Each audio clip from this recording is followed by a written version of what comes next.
চাকরির নামে প্রতারণা বিজেপি নেতার দলেরই মহিলা নেতাকে প্রতারণা করেছেন বিজেপি নেতা। অভিযোগ এমনটাই, লক্ষাধিক টাকা নেওয়ার অভিযোগ উঠছে।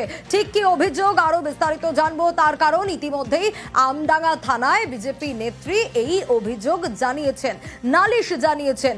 কি অভিযোগ, আরো ডিটেল জিয়াউল জানাতে পারবে এই বিষয়। জিয়াউল, কি অভিযোগ জানিয়েছেন? কারণ দলেরই নেত্রীর সঙ্গে, দলেরই মহিলা নেতার সঙ্গে প্রতারণা করলেন বিজেপি নেতা।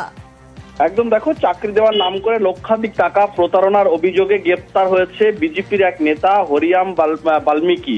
অর্থাৎ বেশ কিছুদিন আগে এই হরিয়াম বাল্মীকির সঙ্গে আমডাঙ্গার এক বিজেপি নেত্রীর পরিচয় হওয়ার পরেই তারা কিন্তু সেখান থেকে চাকরির টোপ দেওয়া হয় এবং চাকরি দেবে বলে সেখান থেকে 1 লক্ষ টাকা অগ্রিম নেন, বাকি পরবর্তীকালে চাকরি হলে সে টাকা দেবেন।